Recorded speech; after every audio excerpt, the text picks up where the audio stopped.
Hello everyone and welcome back to my kitchen.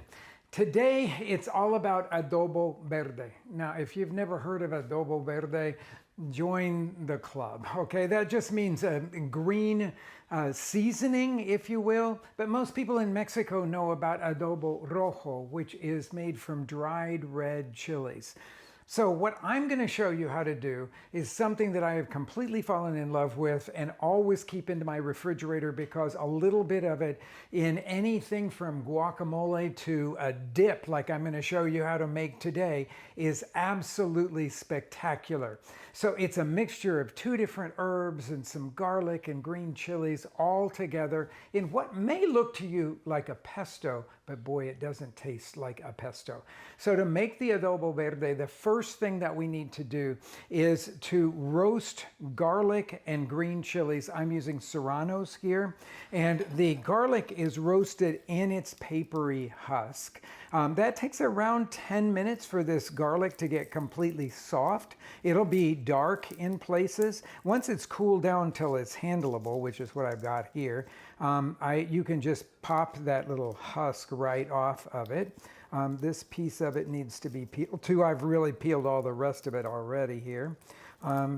There you go, peeling off that little papery skin there. And we're going to put these pieces of roasted garlic. You see how roasty they look there. I'm going to put those all into the blender jar with those serrano chilies. This is a sort of medium spicy thing. And by the way, when you see the quantity that I'm making here, you will think, oh my gosh, I would never make that much. No, you'll make that much because it lasts for months in your refrigerator. And the next time you're making a pasta dish, say, you'll think about it and you'll just want to go in and scoop a little bit of it out to enliven that pasta dish. Now I have two bunches here of herbs. One is cilantro and one is parsley.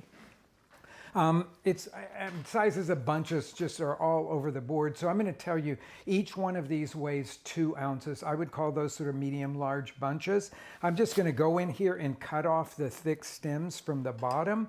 And then the rest of it, I'm going to put a knife through. I'm just beginning to chop it here, but the blender's going to do most of the work for us here. So put that all in here.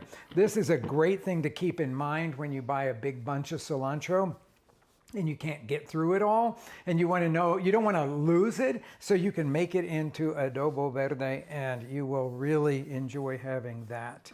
Now, about half of a cup of olive oil is going to go in there to start with. And it will surprise you that we're putting 2 teaspoons of salt in there. This is a seasoning, and this is also a way of preserving it, meaning that it will hold for a couple of months in your refrigerator. And the cool thing is it will last that long without losing its green. That's a real big plus as far as I'm concerned. Top on.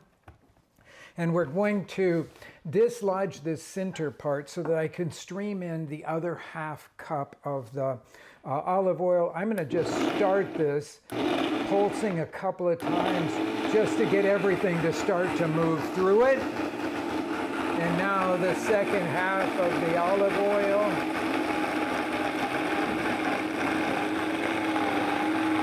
And we're going to let the machine run until we have what I call a coarse puree, but a puree nonetheless.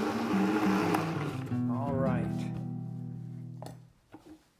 So I'm going to give it a taste here, just because I like this stuff so much. And you get that little bit of roasted green chili and roasted garlic with all of the herbaceousness of parsley and cilantro, but it's all suspended in oil, which is the reason that you can pour this into a jar, put a tight sealing lid on it, and put it in your refrigerator. Now, if you're using it, just make sure that if you're using it a little bit at a time, just make sure to just flatten the top after every use, and maybe just pour a couple teaspoons of oil in there to make sure that it's completely covered on the top. Now I'm going to show you how I turn this into a very simple dip. It's going to be our adobo verde dip. I'm doing the thing that they do in the in the Baja Peninsula all the time, which is to mix sour cream and mayonnaise together. That's what they call the Baja crema. And once you get that smooth, I'm going to add to it about 3 tablespoons of our adobo verde. So I'm going to just drizzle that in. That's about 1, 2, 3. Of course, this would be to suit your own taste. Stir that in. Not only does it turn it an absolutely beautiful flavor, but you can imagine now what this bold flavored dip will be.